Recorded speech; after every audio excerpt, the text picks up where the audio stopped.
Hey guys, thanks for joining. Today I have Shadia here with me, and we're just going to talk about our differences as black women. Yeah. And we're going to start off with motherhood. If you can't tell, I'm a whole 10 plus years older than she is.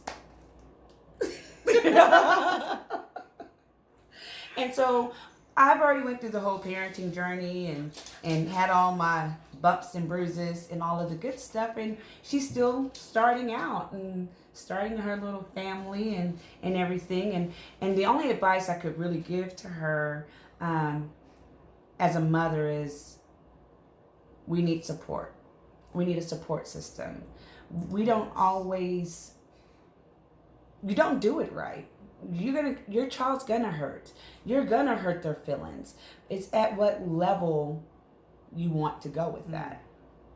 And I always take it back to my childhood, and I'm very like open and honest with all my friends or whatnot when they ask me, why are you always smiling? Why are you always joking around? Why are you always playing with the kids? Why do you always want little kids around you? Well, when I was growing up I didn't have that. Yeah. I suffered with, being mentally abused, physically abused, verbally abused. And most people's like, oh, just get over it. Yeah. When you're the only one and you're the different one, it's really hard to get over it. Yeah. But what I did know is that one day, I might be a mom. And I was going to play Barbies. I was going to change the game. Yeah, change the whole entire game. And when I look back, I did. Yes. And you got good kids. 3 good ones. Yeah. What's the chances of 3 of them? Maybe 3 of them will try to challenge my gangster. A little bit. All 3 at the same time. Just a little bit. They make me feel like I'm, Kung Fu Ninja sometimes. I need like one of them boomerangs, just take them all out at the same time. Knock them down. But then I would miss them. So, That's true. We take the bitter with the sweet. So, as far as your daughter's 8 years old? Yes.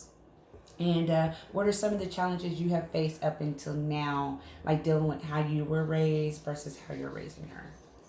Well, I think it's completely different. With me, I don't have the best relationship with my mom. I'm closer to my dad. Mm-hmm. My mom has said several things that are very hurtful. Even as an adult, not necessarily when I was young, because she definitely was not always there because she worked a lot. She was the main income in the house for her husband at that time. And it was, I didn't see you much, but I couldn't even get you to come to like a basketball game or a volleyball game or parent night or senior night. Yeah. And my dad would drive 10 hours or 8 hours from Kansas just to be a part of a parent night or a random game or anything for that matter. Mm-hmm. And so for me, she does competition dance. So I'm at every competition. I don't skip a beat. Like they'll be like, oh, well, you can have someone else, but no, I got it. Like, yeah. So I feel like, so in a sense, I tend to go a little extra or a little over because I didn't have that. Yeah. At least for my mom's side. Yeah. And there's nothing wrong with being extra. I decided that I was going to accept my extraness. Yes. And the reason why is because I found out that God was extra. Yeah. And so if he's extra, I can be extra. Well, why not? Right. And by being extra, I was able to break some generational curses. Yes. With my children. We have a relationship that is a relationship. And it's a transition now because, when they're at 8 years old, I have to teach them and train them. Yes. Now they're all considered adults. Yeah. No, they're baby grown. They're baby grown. The 19-year-old will tell you she baby grown too. Yeah. She's quick. I'm baby grown. Nope, I don't want to do it. I'm baby grown. But even with that, there's a transition. Yeah. Now I can't tell you what you're going to do. Yeah. Now I have to talk with you. Yeah. And advise. If I can't share anything else with you, I'm going to share this. Listen. Yes. Always listen to your child when they become adults. Even as kids. Yeah. But when to stop it. But when they become an adult, they need us. Yes. Like, I don't have a great relationship with my mother. Yeah. And for years and years and years, I wanted her just to see me. So I was grabbing at straws. offering everything. Oh, I got money. She was my friend. Or, Mm-hmm. I got this. Or here's this. Materialistic. Yeah. And, but she never saw who me. you were. And it hurts. Yeah. Because every failure, every insecurity, it stems from there. It all stems from there. Yeah. But by that, I have a soft spot for people, for children. I will try my best to do whatever I can for someone. Absolutely.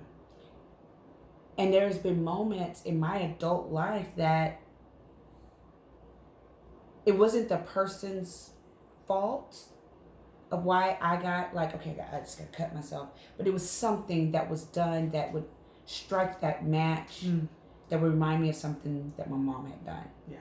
And I was like, I will not get hurt like that again. Yeah. I can't. And people on the outside looking in, they're like, what's her problem? But, I don't go around with a t-shirt like, my mama did X, Y, and Z. Yeah, And so it was the journey that I've had to take to get to this point to finally be okay.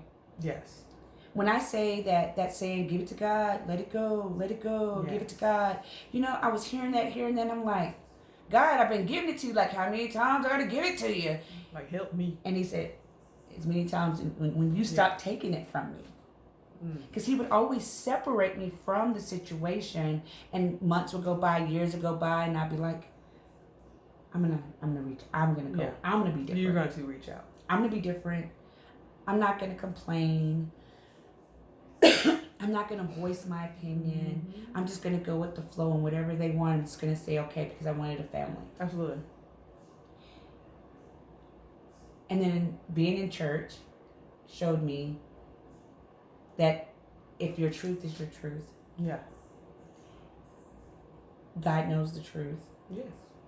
And if your truth and his truth are aligned, no one can silence you. No one should want to silence you. Because if they would just be quiet just a little bit and listen, and that's why I say it's so important, listen. Yeah. They would see that even though it was because of you that I hurt, and because of you, I had to go through these transitions. Because of you, I felt like I would never amount to anything. Because of you, I learned how to pray. I got an intimate relationship with God. And when I finally gave it to him, he started giving me all the promises. Yeah. Because he used me. He used me. He needed to be seen. Come to the forefront. At this point, at this time, at this hour. So at that point, it's like almost like, you are the best child I had. You know what I'm saying? Like all those hurt words, God started whispering all the like bittersweets in my ears. That I created you dark because I needed people that is also dealing with the skin tone to be able to see me. Yeah. I had you hurt at an early age because I needed them to see that because this happened to you, you didn't have to turn to drugs or prostitution. A different substance. I was different, and it's just for my family because it's like things that have ran in my family generation after generation. It stopped with me and it stopped with my children, and it's just by not falling subject to all the doubt and the fears. You just push on through. But don't get it twisted. I gotta remind people constantly. There's a character. Oh my God. There's a cartoon character with the ears and the mouth. Just a mess, right? Like Popeye. No, not Popeye, but he played in Popeye. So how is your relationship with your mom now? Well, and this is honestly like an honest situation, right? Let me give a disclaimer for you and everyone, okay? First of all, none of the testimonies or just sharing stories are meant to make anyone feel bad or look bad. It's really shining the light on things and how generational curses can be created. Yeah. And if we don't talk about these things that have kept families in bondage, then they remain bonded. You know what I'm saying? And so by sharing openly, it helps. It helps others. Yeah. So there we go. Well, one, I can say I'm not too sure of the relationship that my mom and her mom had. I do know that at a young age, my mom moved in with her aunt, my grandmother's sister. She lived with her for a while. I know past 18 because she had my first sister, then myself, and she lived in Kansas at that point. And then when I was about 6, decided to move back to Texas to be closer to her mom. And they haven't really moved. They've been in the same city since. But for me, I think there was 2 big hurts that happened with me and my mom. The first one was when I got pregnant. And that was a conversational piece of, I'm so disappointed in you. Basically told me I wasn't going to amount to be anything. I was going to end up dropping out and I was going to be a single parent. Well, the single parent portion was correct for a little while. Right. But I graduated 2 degrees, now I'm a third. And my child has not suffered in any aspect from that. And the second one that resonated with me the most would be when I was wedding dress shopping. So I'm trying to, just go all guns a-blazing. I brought my dad, he came down, we went and looked at some dresses. And so I called my mom because she was coming the next day and I said, hey, would you like to explore these dresses with me? And she made it into this big old hoopla and made all kinds of comments. And I was like, all right. So I just dismissed it. So when I scheduled to go a couple months later, about a month later, with some friends to get bridesmaid dresses, I had not said anything to her. My dad knew, but she didn't. And then so when I had posted that I had found my dress, she was severely hurt. And then so she asked me to text her a picture of said dress. Mind you, this is before I was getting the breast reduction and everything, so it's going to look a little weird because it's not hanging up there by itself. And so her comments that after I sent it was, I made a mistake, that I did not look beautiful in the dress. Oh, wow. And when I say I was broken, I was broke. Cried the whole way home. And this is a 45-minute drive to my house. I cried the whole way home. I called my dad and he was super upset. And he was like, you shouldn't have to go through that. And I was like, this is why I don't confide. This is why I don't open up. This is the reason, because of all those times it comes back to that. And so it does take a lot. It does take a toll. And so currently to today, I would say it is better, especially with my diagnosis and everything. So it's been more hands-on approach. And so she's been there to talk me through it and to work with me and be like, everything's gonna be fine. And it hasn't been those same rifts or doubts. And so hopefully that would continue out. So we shall see. We're gonna pray about that. Yes. And I understand, because when you are getting diagnosed with these crazy things in the world, the first thing we want is our mother. And I guess it's one of the reasons why I always my relationship with my son is good, and I will speak a lot about me and my daughters, because my issues was always with my mother. My dad was my savior, superhero. He ain't that big, but to me he was a giant. But he did everything for you. He was a giant for me, and he was my David. He slayed my giant. And that's how my dad is. And so with me, I made sure that all the girls' big stuff, prom, every basketball, that's how we met. Basketball. You were my daughter's coach, and so it was one of those things that I participated in. I didn't just go. I was vocal. I was loud. I was running the gym. I would buy whatever, Gatorade, what y'all want, what you need. I was that mother, and I'm not saying that's how you need to mother. I mean, everyone's different. But my story was different. So it meant the world to me to be able to do those things for my girls. To have that involvement. And, when Zaya hurt her knee and she was out, she had to do this ice thing and medication. I was just every 5 minutes to the point she had to tell me, Mom. Give me a minute. I'm good. But she didn't know. That I'm dang, you don't know how many times I've been sick and I wanted my mother. You didn't have anybody. I mean, when I got my tonsils removed and had sinus surgery, my mom did come in. But when I was going through chemo, I could barely get her on the phone. And that's when I felt like I really needed her the most. And I thought our relationship was better. And she's not one of those I can go and say, "Hey, Mom, this is how I feel." Yeah, my mom doesn't do that well because Yeah.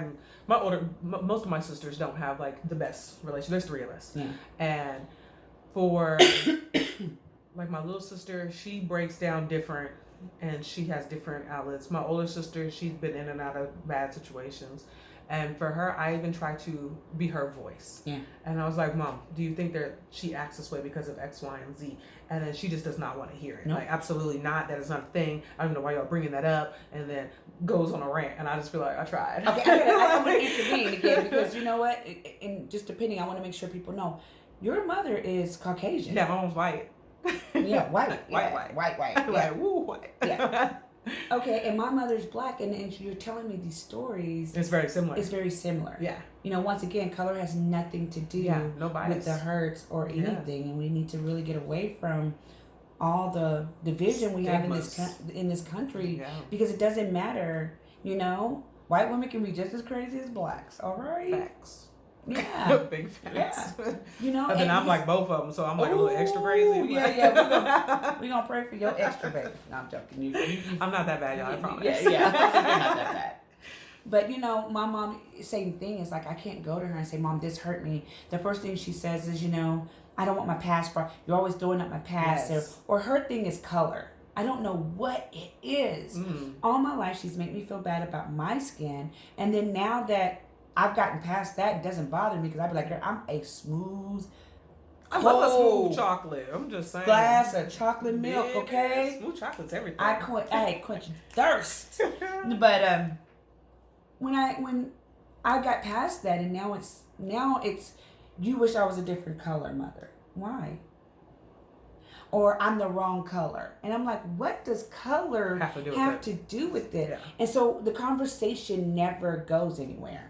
Yeah. And I realize, so it's that mental note. So I know, the girl's going to go up. They're going to do some things I don't like. I'm going to say some things that they're not going to like. Oh, absolutely. But the one thing that I promised to them and I took to the altar, that when they say, Mom, I need you to hear me. Yeah. And my ears open up and my mouth shuts up. Yes. And I listen. And I've done this. I'm not saying something that I haven't done. Like, we have this whole system in place, and we've had it in place since they were about 13 years old. Yeah. They knew they can come in and say, Mom, I need you to listen. Or Mom, I need to talk to you. We have power words. Yes. What I know then, you're going to be mama when they done. Yes. But let them get it out. Yes. And see, and it's crazy because mine's only 8. But even at 8, she is very wise. She is. For an 8-year-old. And Fun she'll fact. say some things, and I'll be like, Fun fact. we're good for some fun facts. And that's what she does to me all the time. She's like, fun fact, did you know? And I'm like, yes, I did know. Or no, absolutely not. I didn't know. And so for her, like when she wants to be heard, she talks about how she feels alone. And so she'll say, I feel like you don't have time. Now, backlash on that, I do teach and coach. So I'm always busy. And then she now dances. So on top of that, my busy with her busy, it's just like we don't see each other much. Right. And I told her, I said, well, if you feel like that, I have to make some changes. And so that's one of the biggest reasons why I went from high school to middle school. Yeah. A little bit more leeway. Seasons aren't as long, and I don't have to do as in-depth practices or time frames. Yeah. And it's all in town. Right. Because at the end of the day, I mean, being a teacher, being a coach, like, thank you, because you're dealing at an age, them kids are trying to figure themselves out. Oh, yes. Middle school's different. It's real different. Yeah. and it takes some saints to work at that level. And mentally, you have to prepare for that. And I think when I first went in, I wasn't as prepared for it because I didn't think it was going to be such a drastic difference. Yeah. And then once I got into it, I said, oh, this is different. Yeah. And so it takes you back, but it also is rewarding at the same time. Because those same little ones that you were a little concerned about, they end up being like your best friends at the end of the year. They just love to bring you stuff. Yeah. And I'm like, oh, y'all actually learned something. Yeah. And that's where the rewards come from, And by me telling people or sharing with people my hurts and my pains growing up as a child, and like, I go really deep in my book. Yeah. I'll have to let you read some of it here in a couple of days. But I'm really, really proud of it. I never thought I had it in me. Yes. but I guess I've always had it in me. Yes. When I start thinking back in my life, my outlet growing up was writing. Yeah. Yours too? Yeah. Yeah. I do a lot of poetry. Yeah. And I would make up stupid songs. Yes. You know, I make up random lyrics. I'll be singing in the shower. Yeah, and don't make it be where they made me mad. My mom and daddy made me mad. A whole bunch. Baby, I was rapping on them, okay? If only you knew what was really going down in the shower right now. Yeah. You know, but I always like to end with this, and I try to keep the videos, short. And I always like to end with this. I would not be who I am without my parents. Absolutely. And even though there was more moments of hurt than good times. So I always hold on to the hurt because that's really all I know. Yeah. But my mom did. She was a crafter. Yeah. She could sew her butt. Mm-hmm. You look around my house, I'm a crafter like nobody's business. Yes. See, my mom's not, but she was a nurse. So that nurturing side, I feel like that's where I do care to that. Yeah. And every family has their dark secrets. Every family has generational curses. Oh, yes. But what I'm not okay is that now, in today's times, family means nothing. Yeah. And that just drives me insane because I had a good time with my cousins. Yeah. Homemade ice cream. Oh my God, my grandma did that for me. It was so amazing. I'm trying to get me one of the machines. So y'all know if y'all ever want to get me a gift, an old woman gift, ice cream maker. And it's those things, it's those moments that keep me grounded. And I had a praying grandmother. Yes. And my father is not a praying man, but a couple of weeks ago he shared with me that he heard what was going on. Yeah. He heard the name calling. He knew. He was aware. But I love my daddy. But he said there was moments for him. Yeah. And I had to take in consideration what he was dealing with too. Yeah. Working, mother, kids, family. Everything. There would be moments he would just turn over. And while she was saying the things that she was saying, he was saying, God, let them be better than she is. God, don't let those words. And he didn't know who God was. Yeah. But God knew who he was. Yes. And God heard him. And praying for blessings. Yes. So, mothers, I say this, especially with now, kids coming up missing, kids are coming up dead. Yes. If being a parent is too hard for you, there's so many different agencies. And if you're living in a city or a town that doesn't offer those type of resources, then form one. Be proactive. Somebody needs to stand up and save children that are going through the verbal abuse. Yes. Mental abuse. Physical abuse. Say something. Yes. Say something. Save them. I feel like they're the kids of Israel. Like, save them. Yes. And don't be afraid to talk about your past. Yes, your past is behind you. But now when I talk about my past, you can see the light.